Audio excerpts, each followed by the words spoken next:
Hi, I'm Fran with Stampendous, and I'm talking about mixed media today. And you know, mixed media is a really good fit for me because I'm someone that doesn't like rules.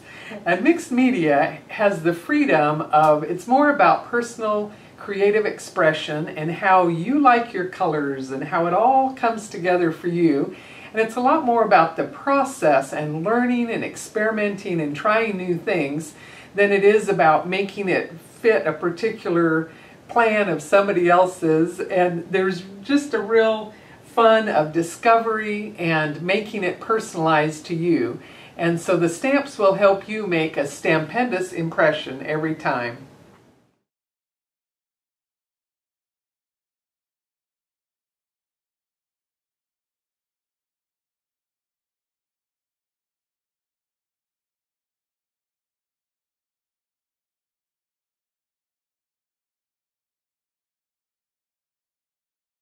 Let's take a look at some mixed media journals.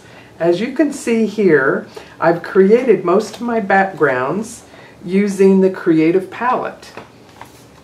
So when the Creative Palette and you get to working with all of your different paints, whether you're into your acrylic paints or you have refills of all of your ink pad colors, you can create so many beautiful patterns with your brayer and do all of these backgrounds. So I want to tell you a couple of different tips in doing your mixed media journals. And let's start with this here. If you're doing your full sheet on the Creative Palette, the first ones I have here are a variety of acrylic paint color combinations.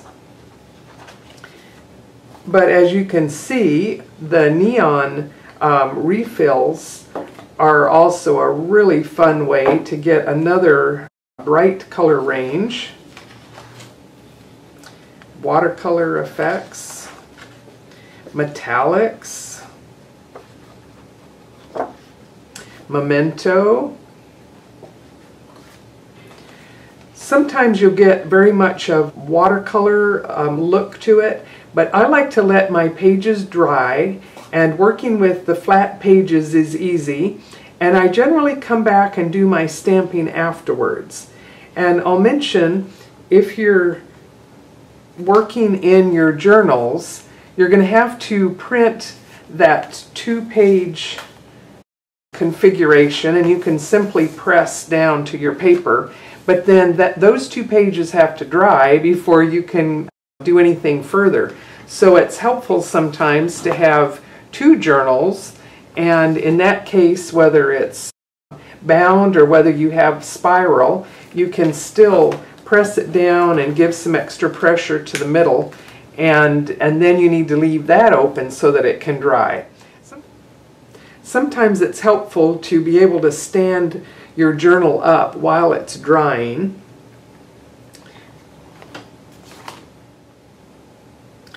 Now that I have dry pages, that's when I usually proceed with using my different stamps. And let's take a look here.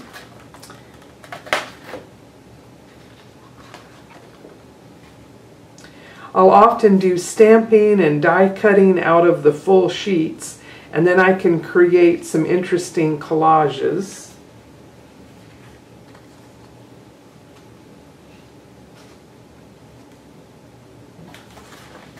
The pen pattern stamps really lend themselves to a lot of journal things, as you can see all of these different designs.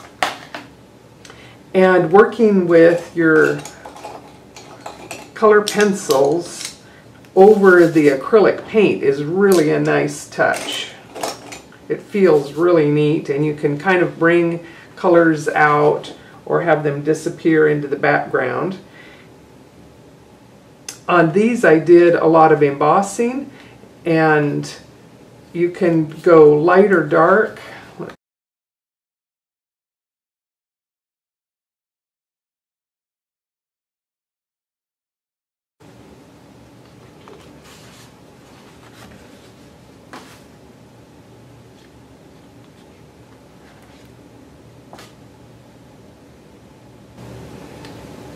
and your painting as well. Now let's talk about some options for taking your flat pages and making them into a journal. A classic way to do that is simply to take 3 pieces of paper and print front and back, and then you can add all of your other stamping and embossing to those layers. And if you punch holes, it's easy to do ribbon ties to put together really as many pages as you'd like.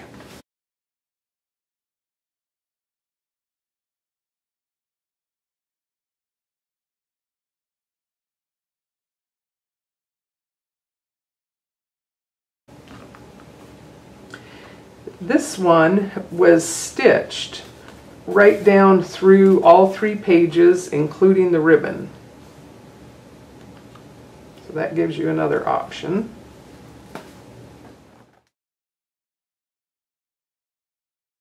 So let's take a look at some of my journal pages.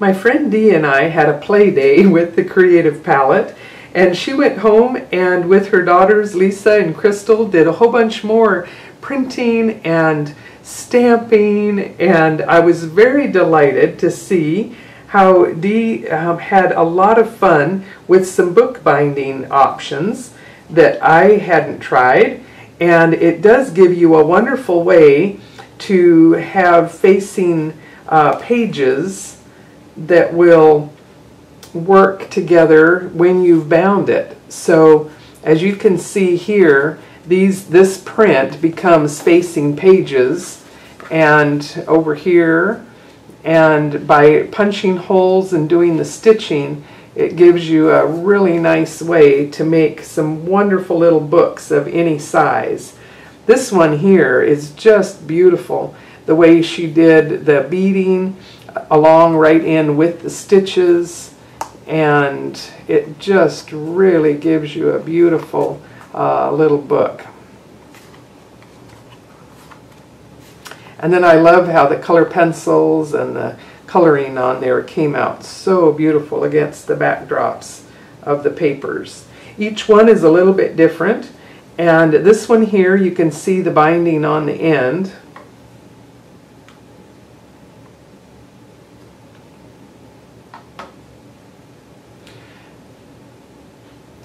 So here we can see the stitches and the binding,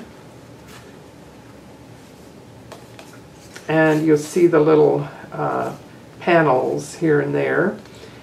And I think seeing the stitching on the end is quite fun, but another option might be that you could die cut a little binding piece here that could get glued on, and something like this would give you a very interesting little option to strengthen and cover that binding. And here's another one, whether you wanted just a narrow or a wider panel, perhaps you want to write something on that end. So there's lots of fun bookbinding options with all of your Creative Palette papers. Creative palettes and stamps and mixed media options will help you make a Stampendous impression every time.